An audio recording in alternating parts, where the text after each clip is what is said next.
What do you do, my gente? Your boys coming through once again with a new video. On today's video, I'm going to talk about a celli I had. One of my experiences with my celli I had throughout my time, I had a lot of cellies. And I had good ones, bad ones, and alright ones, you know? Uh, but today, I'm going to speak on a bad celli that I had. Good thing I never had a J-Cat. Or not that I can remember, but I don't think I had a J-Cat, man. To the point that this guy's talking to himself or doing the numbers multiplication out loud in the cell, like I was talking about a J-Cat that I came across, right? Uh, of course, I had to talk about Sally that excuse me, a Sally that I had that was third bagging, and it was all bad, right? Because I kept asking him over and over again, and he still did what he had to do without caring, right? And it went all bad. But today I'm gonna talk about the Sally who had the little man syndrome, and man, this guy, man, he was something else. So I was already probably had like 7 years in, and I got this youngster. Jeez, youngster. It was fucking like, it's probably like 2021, right? 5 feet tall, you know, with the boots on. He was short.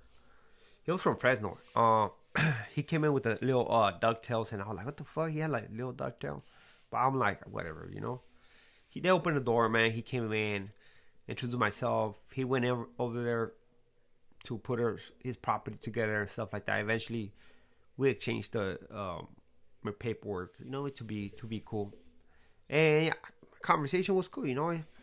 Usually in the cell, man, I'm chill.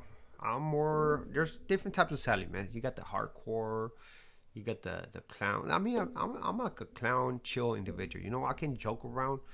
I like to keep the vibe in the cell cool. You know, I don't like to get super serio like that. I'm like cool. Like if I'm doing if it's been quiet for a minute and I see you doing your thing, I'll give you space, and then after that I'll check up on you. Like, what's up, homie? Like, just in a playful way. Like, what you doing, man? Like, what you want to play a chess game or something or whatever, you know? Just to make it interesting, you know? Or just start small talk, you know? Because sometimes if you just take quiet, people start thinking about shit. Oh man, dude, what Marcel is thinking about me? So it's like it's best just to if your celly doesn't initiate that talk, you initiate it, man. So could be nothing but good vibes. So I had this one guy, right? He was cool in the cell. I joke around, chill, you know, have fun in games, whatever. But outside the cell, man, he acted like he was like the biggest, baddest individual on the yard. Uh, I used to peep his game, right? And he used to walk like he owned the yard. He used to put that head as high as that he could, man. He would be walking like this, man. Like, fuck, this motherfucker has too much. And out there in the yard, he used to tell me when he come back in, like, oh, the cops fucking stopped me. He was talking shit about my ducktail. And I was like, fuck, all right. And like, damn. I mean, you can't. I'm not gonna tell him to cut it, right? And so they tell me to cut it or whatever. But I'm like, fuck that shit. I'm not gonna tell them what to do, you know. I have to understand that. Like, yeah, fucking, they're assholes, right? They're assholes. But I was like, you know what? The difference is gonna be whether how you react to it. You know, they're gonna be pushing on you. They're gonna try and pick on you, but don't react to it, man. Because once you react to it, understand that whatever happens right there is gonna come back to us. It's gonna go back to the cells because if you don't get an ass whooping, they're gonna try to have somebody make an ass whooping, give you an ass whooping for you, to you.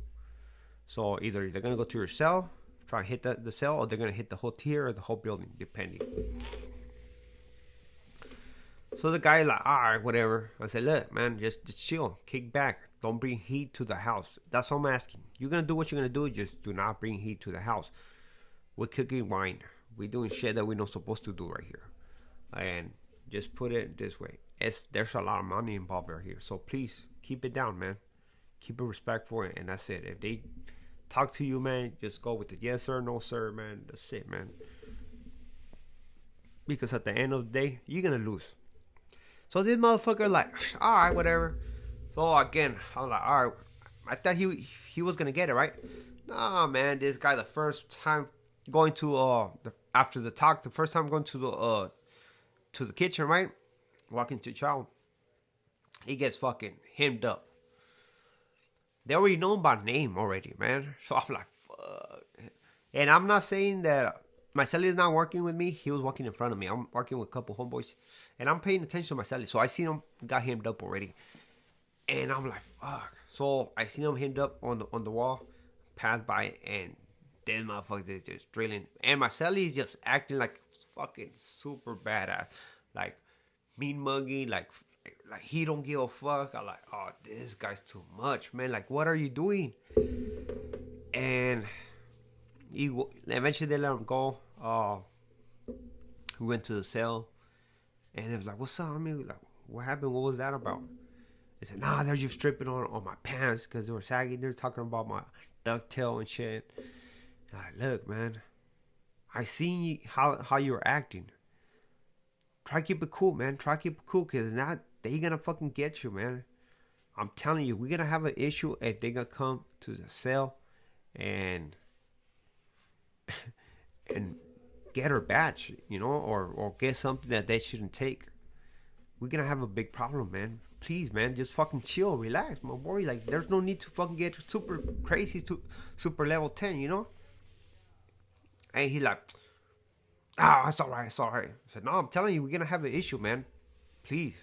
Let's try to fucking kick back.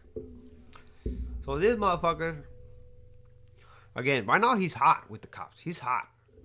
Because every time they stop him, this guy gives him attitude, right? So I'm like, man, I do have a batch at the house, so I'm like, man.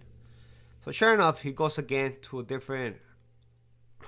breakfast again. It was breakfast, I believe. Here we go, man.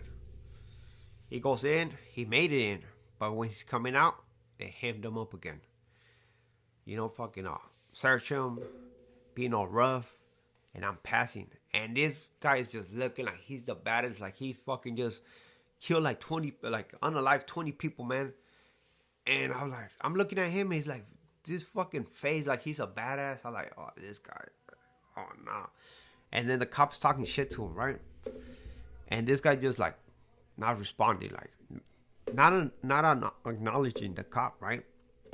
Which you can do that, man. But you already know, like, if you're not acknowledging the cop is gonna be, oh yeah, you don't hear me, you act like you don't hear me. Watch. So as soon as I go back, man, I told my neighbor, man. I said, hey, never dispense, man, but you think you can hold this shit for me just for a minute? Let's just I'll get it later on today, right? And the neighbor did. He's like, all right, fuck it. So sure enough, man, we go in the cell. My celly comes in later on, right? Because of course they have to open the door because he'd been over there fucking being hemmed up and shit. And he comes in and I'm like, what's up, man? What happened? They said, oh yeah, no, they fucking had me over here. They were talking shit. I said, what I told you, man, chill, man. Like, what are you doing? You just gonna bring heat to the house. Watch. Sure enough, man. As soon as they were done with breakfast, boom, boom, boom. Open this door. Like, fuck. I already got rid of the wine, right? So we get out. I'm fucking mad. At this point, I'm mad, I'm like, I've been telling these youngster, man, fucking kick it, man. And he don't learn. Like, what the fuck's going on? So he did. I mean, he went out there. They were searching the cell, and again, they didn't take nothing, but they just make that house a mess to make a point, right? And we went in. I was like, whatever. I mean, if I say something, like, it cannot, what they just did, it cannot be undone. So what's the whole point, right? So I was like, whatever. We're gonna go back in the cell, close the door, and I told him, like, damn, what the fuck? Didn't I tell you, man? Didn't I tell you fucking what's up with this shit? So I'm over here fucking mad, man. Fucking fix my shit. And I don't want to put hands on this youngster, man. He's small. He's small. But I'm fucking mad. I'm fucking mad. This motherfucker. As soon as we went to day room, man, and I'm still like, I don't want to put hands on this guy, right? Because he's small. As soon as we go out there on the day room, man, he comes in. Hey, Slugs, I got a celli, man. I've been talking to this guy. Fucking, he told me if I want to move in, and I was like, yeah, why not? He's a homie and shit. And I was like, all right, that's cool, homie. That's what's up. Like, all right, we do the cell move. That motherfucker did that same cell move that same week, man. And it was funny because I told him, man, it was nothing but chill. But he ended up moving to a different cell, which he had a fucking. Oh, I'm not even gonna talk about that shit. But he had it good, man. All he had to do is just chill, relax. But he want to be the tough guy in prison. Being a tough guy in prison, it only gonna bring you problems, man. Which there's a lot of people who are like that. It only gonna bring problems to yourself, to yourself, and I mean to your building, man. I've seen this so many times, and that's the way the cops get at you. If they cannot get at you by personally, they're gonna have other people get at you. So either you're gonna have your cell hit, or you're gonna have your building hit, and hopefully, if somebody lost something during the process, they're gonna take it back to you. So again, for all those tough guys, man, little man syndrome, just keep it to yourself, man. It's all good, man. Ain't nobody trying to test your how you say it, testosterone. Ain't nobody trying to test none of that shit, man. You're good, man. But this was an interesting. I think it was a learned lesson for him, because I told him what was gonna happen, and sure enough, I didn't know that was gonna happen. I was just basically knowing how the cops act. It's not like I already know how they're gonna act, but I was surprised that they hit myself. But I was like, most likely they're gonna come and hit myself, and sure enough, that's what happened. Luckily, I moved the pruno away from the cell, and we didn't lost that much money, and the guy ended up moving that same week, man. And all because of what? He wanted to be the tough guy in the yard. And after that, man, he fucking ended up rolling it up later on, man. And I was like, fuck, this guy is too much. He was too much, man. But that's the type of individuals that sometimes you come across in prison, and you have to learn how to how to talk to them. But again, not everybody's gonna fucking respond the same. You know, like this guy didn't respond like good. I was just talking to him normal and everything, but I guess it didn't matter. But this is a story for you guys, man. Don't forget to subscribe, to like, and to comment on the video. I highly appreciate it. With this being said, I'm gone. Muchas gracias. I pray and hope that all of your family members are doing well as you. Wish nothing but the best to all of you, man. Gracias.